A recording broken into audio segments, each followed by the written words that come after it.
Titulares. Ex candidato a ocupar la titularidad de la Contraloría puso una acción de protección para impedir posesión de Mauricio Torres.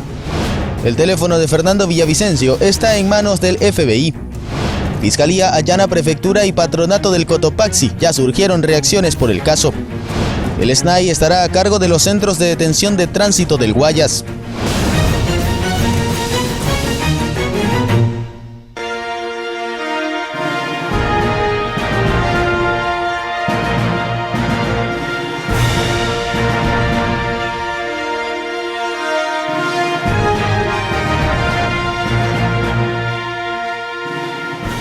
Hola, ¿qué tal? Saludos amigos televidentes, bienvenidos a su noticiero de las 7 de la mañana.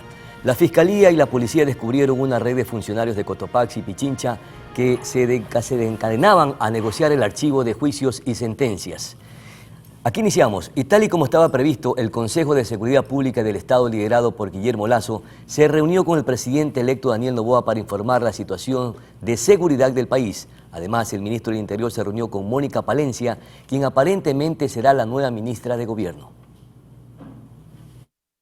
El Consejo de Seguridad Pública y del Estado entre Guillermo Lasso y el presidente electo Daniel Noboa se llevó a cabo con carácter reservado. Previo a esto, el ministro del Interior, Juan Zapata, se reunió con Mónica Palencia, quien aparentemente será la nueva ministra de Gobierno. Obviamente, cómo está constituido el ministerio, más el tema institucional, solo lo que es Ministerio del Interior. Mientras que Palencia indicó que su designación depende del primer mandatario. Yo formo parte de su equipo de transición y como parte de su equipo de transición me ha pedido que esté pendiente de la transición de dos ministerios, el Ministerio del Interior y el Ministerio de Gobierno. ¿No se van a fusionar? Esa es una decisión que en su momento tomará el señor presidente electo. Posterior a ello se reunió el equipo de Noboa con el del presidente saliente Guillermo Lasso, en el que se abordaron algunos temas relacionados a seguridad. De hecho, el ministro del Interior indicó que la cartera de Estado a la que representa entregó información en 3 fases. Fases de lo que corresponde a Ministerio y Policía, ¿no? El primero, que es la fase operativa, es decir, exactamente explicar el salto que el país lastimosamente dio de la delincuencia común al crimen organizado sin ninguna base de contención, saber cuáles son los problemas que nos estamos enfrentando, como el narcotráfico, obviamente el tráfico ilegal de migrantes, de personas, tráfico ilegal de armas, municiones, explosivos, el tema de la minería ilegal, estas nuevas, acciones o estas nuevas modalidades delictivas como la vacuna, el secuestro, la extorsión, son delitos de oportunidad. Mientras que el presidente de la Corte Nacional de Justicia, Iván Saquicela, aseguró que el fin era dialogar algunos temas para hacerle propuestas al nuevo presidente y a la Asamblea. No todos son las reformas de orden legal, pero hay una parte, hay unos componentes que son sustanciales en el orden de reforma normativa, como por ejemplo reformas al Código Orgánico Penal, como por ejemplo reformas a la Ley Orgánica de Garantías Constitucionales y Control Constitucional, y la otra ley que inventaba porque ha existido a todas luces una suerte de abuso o desnaturalización de algunas garantías constitucionales como el habeas corpus, por ejemplo, la situación del problema carcelario. Aunque no se dieron mayores detalles de la reunión, se conoce que se habló del crecimiento del crimen organizado transnacional, así como las acciones e inversiones que ha realizado el gobierno. Anaí Vélez, Noticias Oromar. Y el partido Avanza anunció que rompió la alianza que mantenía con Suma debido a que optaron por formar parte de la mayoría con el oficialismo, Revolución Ciudadana y el Partido Social Cristiano. A pocos días de que se instale la Asamblea Nacional ya hay alianzas que han empezado a romperse debido a desacuerdos. Tal es el caso del partido Avanza con Suma. Que fue una alianza Avanza-Suma. Ahora Suma ha tomado la decisión, bajo qué consideraciones no lo sé, pero se ha sumado a la agenda gubernamental. Entiendo que con ellos no contamos, pero se han ido sumando otros actores. Y en ese sentido lo que le puedo decir es que en nuestra agenda común lo que tenemos son 4 puntos fundamentales que tienen que ver con la seguridad, generación de empleo a través de la dinamización económica que se tiene que promover con políticas públicas que impulsará también el presidente electo, salud y educación. La legisladora indicó que no son parte de dicha mayoría porque no ha existido un diálogo de por medio. Por otra parte, desde Construye aseguraron que ya hay reparto de comisiones. Ya esto está consumado, estas comisiones están repartidas y aquí accedemos extensivamente al pueblo ecuatoriano y al presidente Noboa.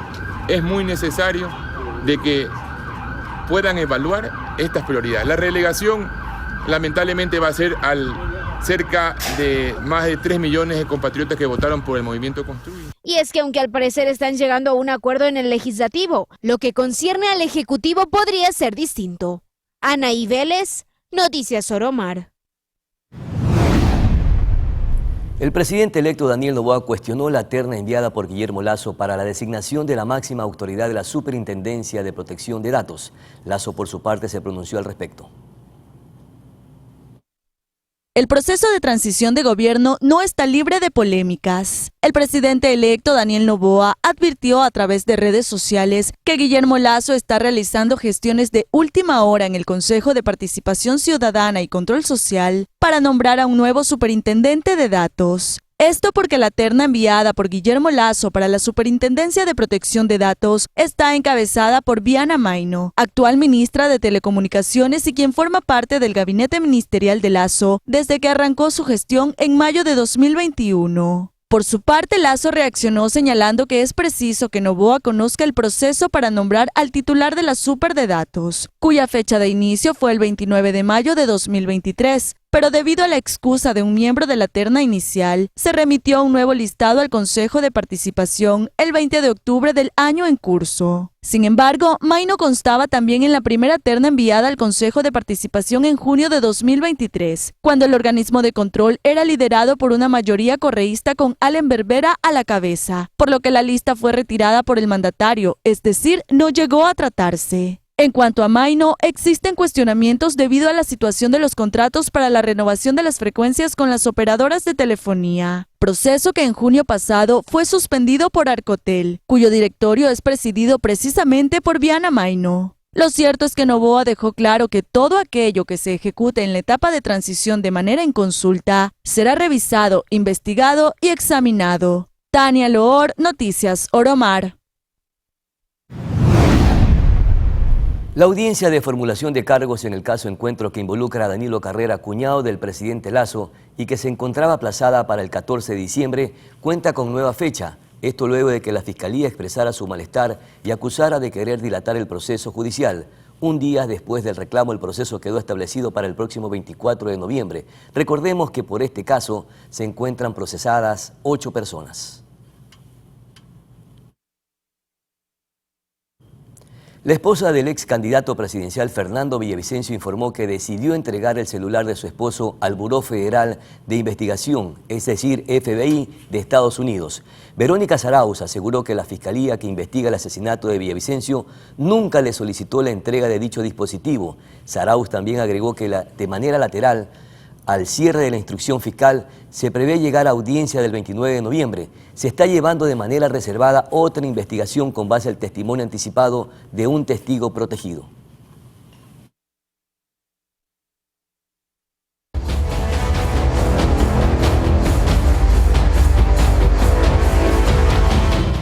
Una acción de protección fue presentada por Juan Falconi Puy, ex postulante del concurso de la Contraloría General del Estado, como medida cautelar para que se suspenda la posesión de Mauricio Torres Maldonado como máxima autoridad del organismo. El recurso fue presentado en contra de la Comisión de Selección para la designación de la primera autoridad de la Contraloría General del Estado y en contra del Consejo de Participación Ciudadana y Control Social, que ya cerró el concurso con esta acción.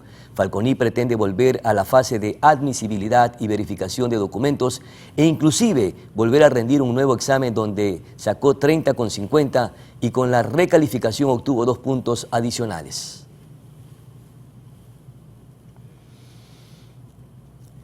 El Comité Ejecutivo del CONCOPE expresó mediante un comunicado su solidaridad con la Prefectura de Cotopaxi tras el allanamiento registrado el día de ayer por la Fiscalía, en donde se detuvo a 5 funcionarios acusados de tráfico de influencias, concusión y cohecho bajo la modalidad de oferta. En total fueron 31 allanamientos registrados en 2 provincias y entre los inmuebles intervenidos están la Fiscalía Ipujilí y el Complejo Judicial de Cotopaxi. Por su parte, la entidad exhortó a la Fiscalía a llevar sus investigaciones en estricto apego al debido proceso, por lo que esperan que en este caso brille la verdad y la justicia. Lluvias y tormentas se presentarán en varias regiones del Ecuador en los próximos días. Así fue alertado por el Instituto Nacional de Meteorología e Hidrología, INAMI, mediante un comunicado.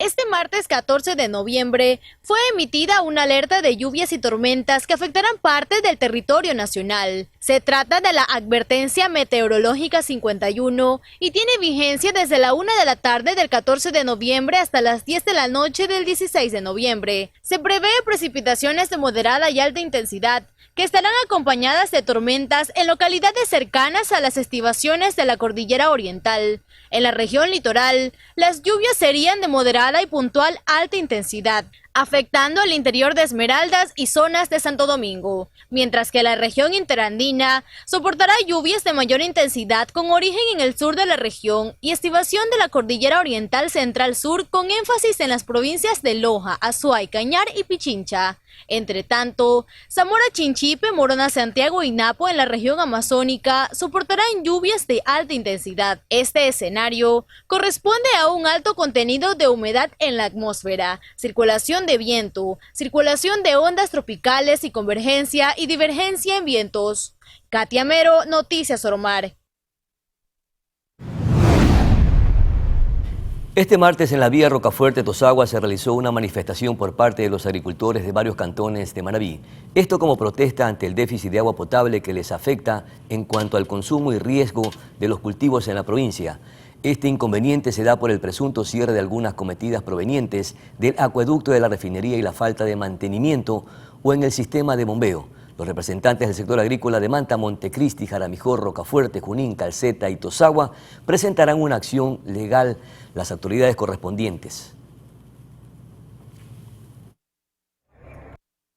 Le vamos a pedir a un juez que no permita más que se vulnere el derecho al acceso al agua, que no se vulnere más el derecho a la resistencia, que el orden de prelación de la Constitución es claro: agua potable, agricultura y después la industria. No puede ser posible que la industria pretenda estar encima del riego y del uso del agua para consumo humano. ¿Ustedes están de acuerdo con eso, compañeros?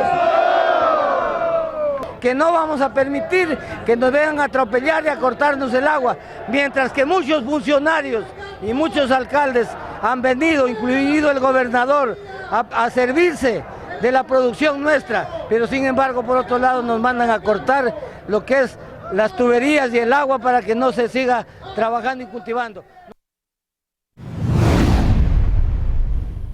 En otro tema, jubilados de salud, proveedores, entre otros, reclamaron esta mañana los pagos atrasados al gobierno saliente. Ellos aseguran que las deudas constan desde 2016.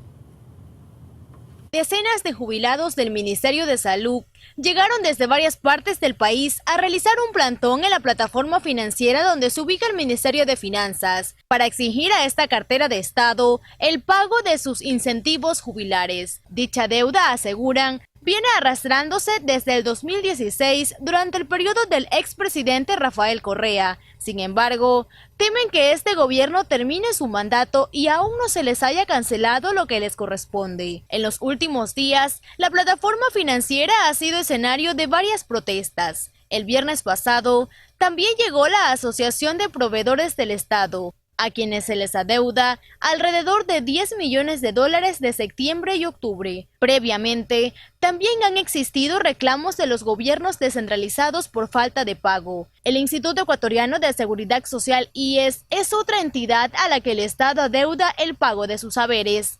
Katia Mero, Noticias Oromar.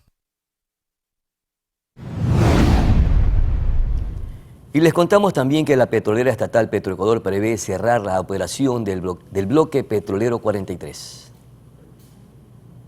Petroecuador se tomó más de 3 meses para aprobar el cronograma de cierre de las operaciones del bloque Ixpingo-Tambococha-Tiputini, ubicado en el Yasuní, en la provincia de Orellana. Pero este lunes, el gerente subrogante de la estatal, Reinaldo Armijos, indicó que el 31 de agosto de 2024 terminará la extracción de crudo del ITT, para cumplir con la disposición de la Corte Constitucional que otorgó 1 año de plazo una vez proclamados los resultados de la consulta popular. Va a costar muchísimo. El desmantelaje puede llegar a no menos de 1.800 a 2.000 millones. Aparte de todos los procesos que tendremos que indemnizar Otra cosa importante, procesos que ya no vamos a generar ingresos. Totalmente, se afecta el OCP. Es así que con una producción aproximada de 45.000 barriles diarios hasta agosto de 2024, Petroecuador prevé explotar 11 millones de barriles de crudo del bloque 43 en 9 meses. La Ley de Innovación y Desarrollo en Ecuador, IDEA, fue presentada ante el Congreso de Estados Unidos. Así lo informó la Cámara de Comercio Ecuatoriana Americana. Este tratado tiene como fin activar un esquema de preferencias arancelarias para los productos ecuatorianos con destino a ese mercado. Se espera sea aprobado antes de fin de año, lo que significaría que Estados Unidos otorgaría preferencias arancelarias para más del 90% de productos que se exportan, como las rosas, mango, pitahaya y otros.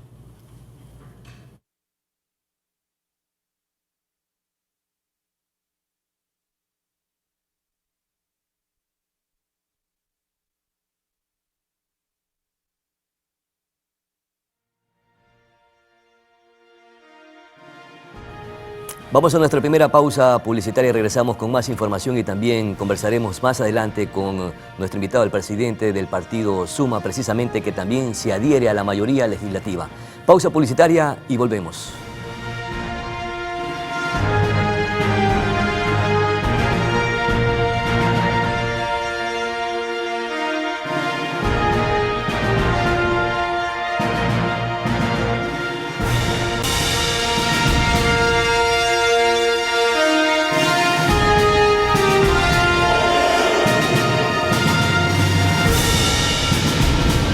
Seguimos con más información en Noticias Oromar. Un mes más deberá esperar Cuenca para la ordenanza que regula la circulación de personas en motocicletas. Así lo señaló el alcalde Cristian Zamora a raíz del último hecho delictivo registrado en la urbe.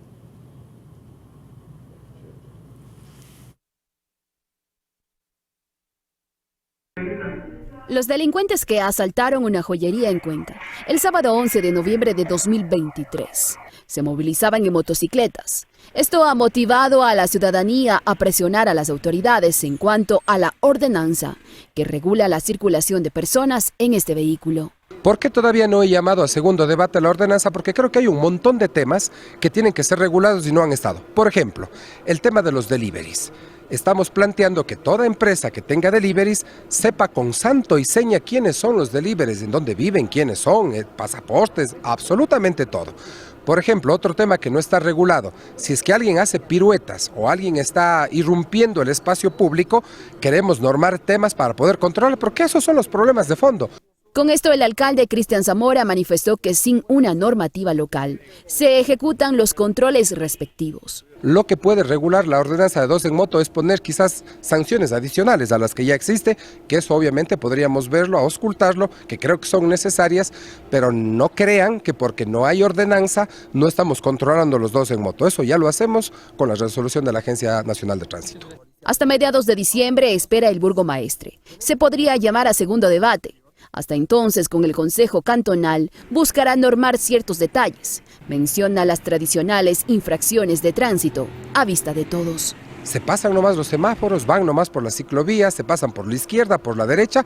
Estamos pensando en normar unos temas de capacitación para habilitación de la licencia normal, previo educación por parte de la EMOF, por ejemplo. La iniciativa San Borondón 2030 hacia un futuro sostenible fue presentada como un plan que engloba una serie de acciones y proyectos encaminados a reducir la huella de carbono y mitigar los efectos del cambio climático en ese cantón. El programa busca diferentes alternativas y prácticas que hagan posible un desarrollo sostenible y amigable con el medio ambiente y la preservación de recursos naturales. Entre ellos está contemplada la siembra de 15.000 árboles, con lo cual se pretende disminuir la huella de carbono. Más que nada un plan de sostenibilidad que permita trazar un futuro real para las ciudades, de demostrar que las ciudades somos los agentes de cambios principales para un país, para un mundo mejor. La empresa Sambito asesora al Cabildo de San Borondón en el desarrollo del plan, cuya principal observación es que el crecimiento poblacional hará que siempre exista una mayor demanda de recursos. Tenemos que buscar formas de poder reutilizar, de poder implementar modelos de economía circular para que podamos tener un modelo más sostenible sabiendo que lo único seguro es que vamos a ser cada vez más personas. Las Naciones Unidas han seleccionado a 8 ciudades a escala mundial, solo 3 en Sudamérica, entre ellas San Borondón,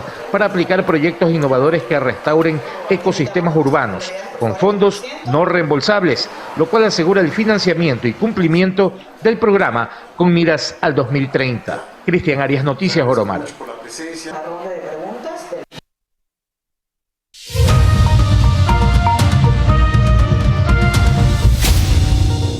Y ya nos acompaña el presidente de Suma, Guillermo Celi, a quien le damos la cordial bienvenida a Noticias Oromar. Muchísimas gracias, mi querido abogado Guillermo Celi, por atender esta conversación. Suma dejó la alianza con Avanza para adherirse precisamente a la mayoría legislativa del oficialismo, en la que está integrada por el Partido Social Cristiano y la Revolución Ciudadana. ¿Bajo qué consideraciones se suma Suma? Muy buenos días, Pedro Clotario. Muchas gracias por su invitación. Un abrazo cariñoso a toda la audiencia.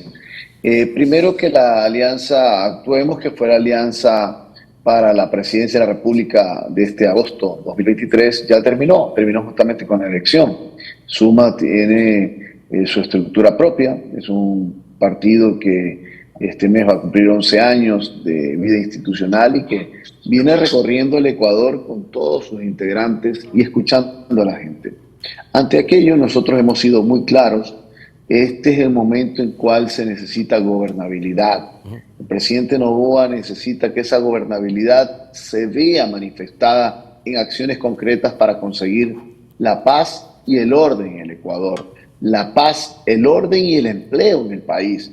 Y esos son los temas que a nosotros nos ha motivado para llevar adelante estas conversaciones. Hemos conversado con Valentina Centeno, la jefa de bloque de ADN. Hemos conversado con Henry Kronfle, a quien apoyamos para la presidencia de la Asamblea Nacional, en torno a una agenda legislativa propia de Suma que sea acogida dentro de esta mayoría, que permita no solamente incorporar a las autoridades de la Asamblea, que es importante para dar inicio a su tarea, pero por sobre todo el cumplimiento de una agenda legislativa y de fiscalización clara que tenga en cuenta lo más importante, el clamor ciudadano.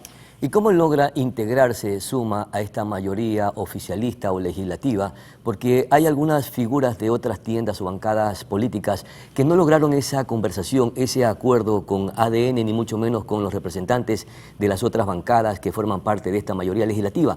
¿Cómo logró entonces este acuerdo, esta conversación, y con quién y bajo qué lineamientos? Bueno, con los lineamientos prioritarios que te acabo de señalar, nosotros desde un inicio conjuntamente con Karina Subía, César Umajinga, Celestino Huizú, que son nuestros asambleístas, tomamos contacto directo con Valentina Centeno, con la gente de ADN, con la gente del Partido Social Cristiano, con Henry Kronfle, quien lidera este proceso, y empezamos a conversar al respecto de lo que necesita el país, con el propio presidente Noboa, de cuáles son las acciones que se requieren. Y aquí, mira, a mí me gusta hablar de acciones concretas y no de lugares comunes, porque yo ahí escucho mucha gente hablar de lo mismo y de lo mismo, y otros queriendo torpedear absolutamente todo, porque seguramente le conviene a ellos que este país siga conflictivizado, con asesinatos todos los días, con falta de empleo, sobre todo a los jóvenes. A nosotros no.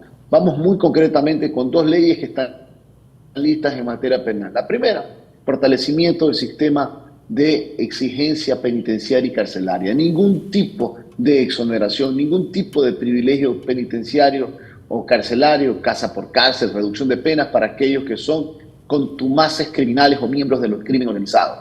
Tienen que pasar 40 años sin reducción de penas, sin casa por cárcel, y que verán la luz del sol una vez a la semana nada más. Porque aquí hay que ejemplificar que aquellos que delinquen, que están fuera de la ley, que matan, que violan a nuestros niños, niñas, adolescentes, tienen que estar donde tienen que estar, en una mazmorra. Segundo, hay un grave problema, Pedro Colotario, estos son los temas que a mí me gusta hablar.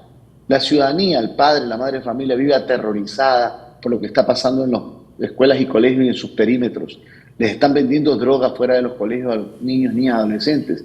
Por eso vamos con la creación de los perímetros sagrados que serán las escuelas y colegios del país. Aquel que se le encuentre microtraficando con tenencia de drogas en esos perímetros serán castigados hasta con penas de 40 años de cárcel.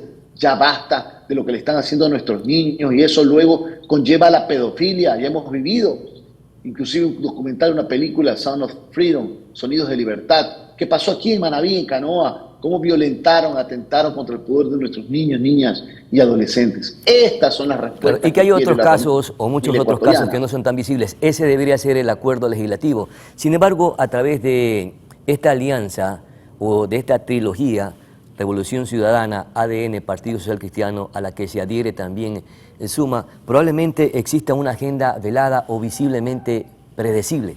Y eso es lo que preocupa, mi querido presidente de Suma, Guillermo Celi.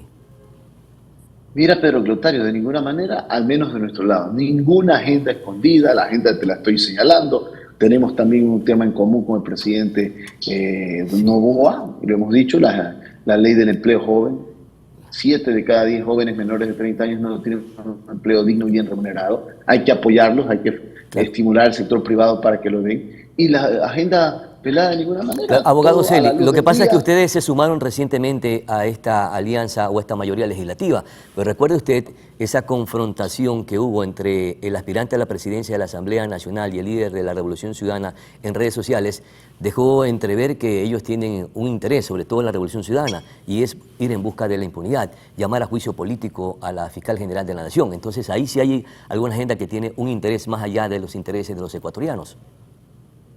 Bueno, nosotros hemos sido muy claros, lo hemos conversado con el presidente de la República, hemos conversado con la gente de ADN, hemos conversado con Henry Kronfle, que nuestra posición clara, al igual que la de ellos, es que no va a existir de nuestra parte ningún apoyo para censurar a la señora fiscal, a quien hay que apoyarla, a quien sí hay que llamarla a la Asamblea Nacional para escucharla, cómo va el procesamiento de los temas que está llevando al respecto en materia de investigación criminal y más bien ayudarla en qué más se puede hacer para mejorar la efectividad de lo que es la Fiscalía General de la Nación, porque la propia señora fiscal ha señalado que no ha tenido los recursos necesarios para tener una mayor agilidad de jueces y fiscales, y no solamente sobre casos sonados a nivel político, sino por sobre todo lo que le pasa al ciudadano todos los días, que no tiene justicia en los tribunales penales del país por la falta de agilidad, en muchos casos por la falta presupuestaria de peritos, de fiscales, que tienen que adelantar y agilitar esos procesos investigativos. En ese lado sí vamos a estar nosotros. Aquí las cosas son clarísimas, los principios y valores nuestros ahí están, los vamos a hacer respetar, y este es un tema que no ha sido parte de la conversación y que nosotros públicamente lo hemos expresado, que no estaremos de acuerdo. Lo que sí vamos a fiscalizar es el puerto de Manta, ese contrato de delegación que está siendo lesivo en contra de los intereses de Manabí, de Manta, del país, porque no puede ser posible. Eso el puerto lo vienen diciendo desde hace muchos años y no se ha logrado absolutamente nada. Pero mantengamos ahorita la conversación en relación a cómo se está configurando la nueva Asamblea Nacional. Y miren estas probabilidades que ya se han anunciado a través de algunos medios a nivel nacional. Prácticamente le estarían cediendo espacios de poder significativos a la Revolución Ciudadana. De 15 comisiones, 6 pudieran ser presididas por la Revolución Ciudadana y tendrían 2 asambleístas en el CAL, también una vicepresidencia en la Asamblea Nacional. ¿Cuánto poder se le está cediendo a la Revolución Ciudadana y qué riesgo pudiera tener precisamente, mi querido Guillermo Celi, la gobernabilidad en el país? Primero puntualizar, el tema del Puerto Manta es muy importante y cuando quiera podemos hablar al respecto y en profundidad, porque no es posible que ellos se estén llevando todos los señores de Agunza y al país, a Manta y a Manabí, nada. No puede ser posible lo que está ocurriendo y esto hay que puntualizarlo y el equipo de legisladores de Suma va a fiscalizar firmemente este tema que de una vez por todas hay que poner el cascabel al gato. Segundo, en el tema de la conformación legislativa, pero por supuesto pues que tanto ADN, Partido Social Cristiano, Suma, Revolución Ciudadana van a tener representación. Por eso son pues los acuerdos legislativos para poder administrar y llevar adelante bien la Asamblea Nacional. Por ejemplo, Suma va a estar en la Comisión de Fiscalización. Eso es positivo. Vamos a estar en la Comisión de Desarrollo Económico y obviamente otras tendencias, al igual que la lista 5, al igual que el Partido Social Cristiano, que ADN, otros legisladores de movimientos locales tendrán participación en las diferentes comisiones. ¿Cuál es el problema? Si eso es parte de los acuerdos legislativos a la luz del sol. El problema es que ya se visibilizó el interés y categóricamente, Guillermo, categóricamente el líder de la Revolución Ciudadana lo dijo a través de su cuenta X, que ellos estaban interesados y que era la decisión contundente y categórica de llamar a juicio político a la fiscal general de la Nación. Y hay un par de movimientos que ya son medio visibles que probablemente esto incidirían a lograr los propósitos de este grupo político, que es básicamente ir en busca de la impunidad.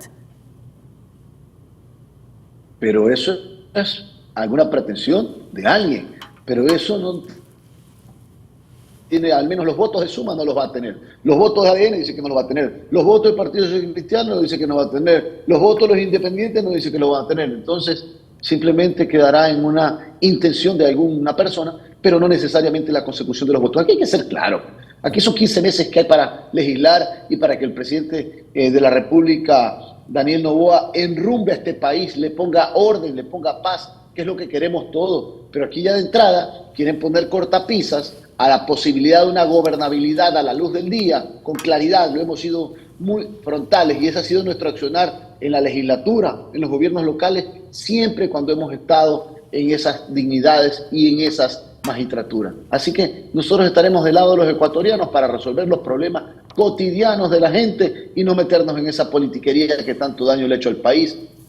¿Y qué sucederá si se empiezan un poco a visibilizar esos movimientos en instituciones estratégicas que precisamente pudieran lograr esa impunidad que tanto anhela y aspira la Revolución Ciudadana? ¿Cuál sería la postura, en este caso, de Suma? Firme, pues, en denunciarlo, en no aceptarlo, en votar en contra de esas posibilidades. Clarísimo, nosotros no tenemos ningún tipo de cortapisas, ni somos guabinas ni pañaguados. Somos claros y definidos en señalar cuáles son nuestros principios y valores y cuáles son las causas que vamos a defender, como el puerto de Manta, como la seguridad de la gente, como el tema relativo a la generación de empleo que tanto necesita el país y la reactivación de nuestra provincia de Manabí, que es uno de los temas que me preocuparé en lo particular.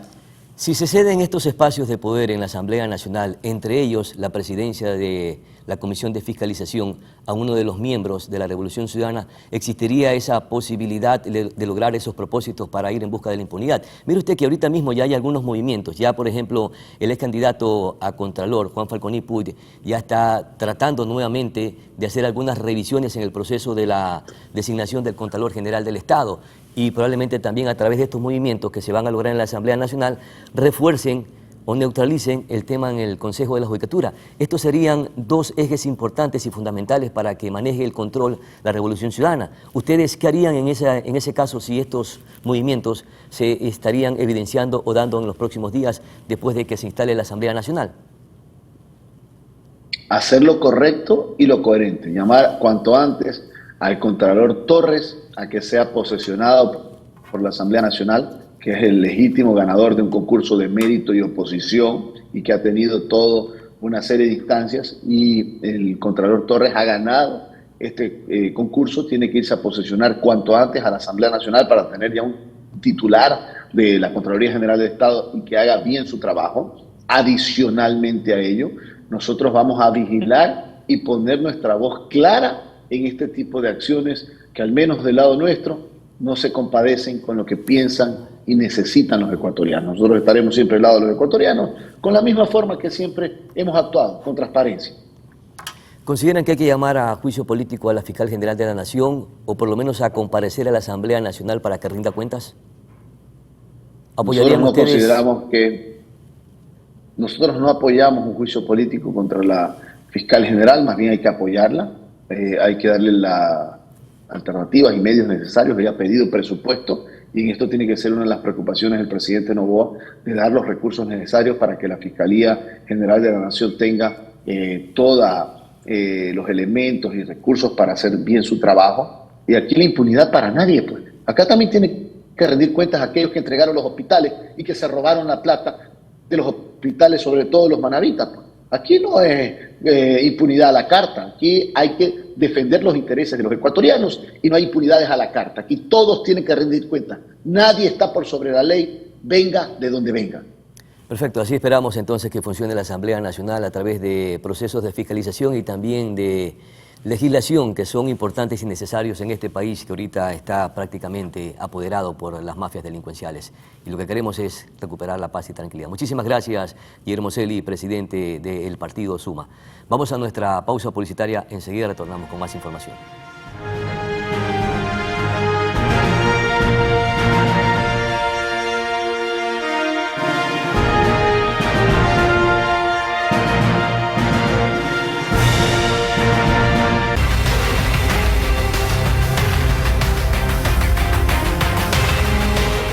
Seguimos con más información. Este martes se reportó un nuevo caso de asesinato contra un funcionario de la prefectura de Esmeraldas. Se trata del ingeniero Raúl Quintero, quien se desempeñaba como mecánico en el gobierno provincial.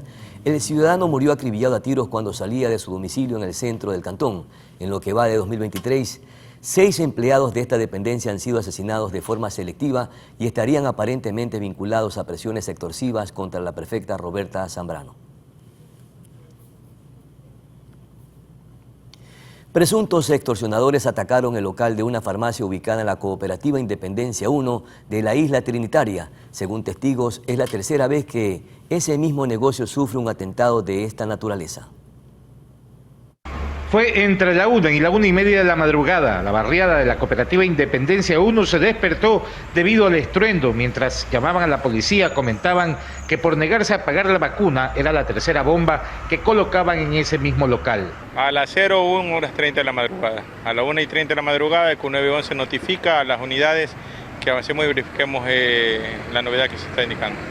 Los vecinos en ese momento alarmados por el ruido. Obviamente por el ruido, sí, pero gracias a Dios no hubo una desgracia que lamentar en cuanto a pérdida humana o una persona herida. Sí, daños materiales a la puerta enrodillable de la farmacia. En el sitio, cámaras de seguridad habrían captado imágenes de quienes colocaron el artefacto. La policía asegura que se está investigando. Se dio a conocer también a la área de seguridad privada de lo que es la farmacia y obviamente en las mañanas ya van a venir a solucionar el tema. Sí, tomaron su debido procedimiento, se encuentran en investigaciones con el tema. No es el único caso en el sector, son varios los negocios que sufren amenazas. En la otrora denominada Zona del Negro Yesi, la cual ahora pasó a manos de los vacunadores. Cristian Arias, Noticias Oromar. Durante un operativo policial se aprendió a un menor de edad, quien sería el autor del crimen de un uniformado. El comando de la Zona 8 informó más detalles al respecto. El pasado 28 de octubre, el sargento Cristian Wilson Pucha fue asesinado por delincuentes que trataron de asaltar una farmacia al sur de Guayaquil. En aquel momento, el comando informó que se encontraba cumpliendo labores investigativas por un caso antinarcóticos. Tiempo después, se dio con el paradero del asesino. Se trata de un menor de edad. Tras una persecución policial, al lograr identificar a un individuo sospechoso y luego de poder lograr la detención de este individuo en la motocicleta, se logró la detención de un ciudadano menor de edad de 17 años con un arma de fuego calibre 38, con una motocicleta. La detención se produjo en el Distrito Sur. Según la policía, habrían varios registros en video que probarían la participación del menor en varios delitos, entre esos el homicidio del sargento Pucha. La particularidad de esta detención es que de acuerdo a los videos que tiene la Policía Nacional y el cotejamiento que hemos hecho de esto, y luego de ser identificado plenamente por el oficial que estuvo en el evento que se realizó, donde lastimosamente fue asesinado un servidor policial en el grado de sargento segundo, Cristian Pucha, sería este el causante del asesinato, identificado no solo por las cámaras. El comandante de la Zona 8 aseguró que la institución policial denunciaría al menor por el delito de asesinato y que estarán vigilantes del proceso, pues en menos de un mes el mismo joven se ha visto involucrado en 2 graves sucesos: la muerte del sargento Pucha y el enfrentamiento a bala con policías. Cristian Arias, Noticias Oromar. Y con la información deportiva estamos llegando prácticamente a la parte final. Mañana tendremos más información y luego entrevistas precisamente aquí en este espacio Noticias Oromar. Felicidades, buenos días.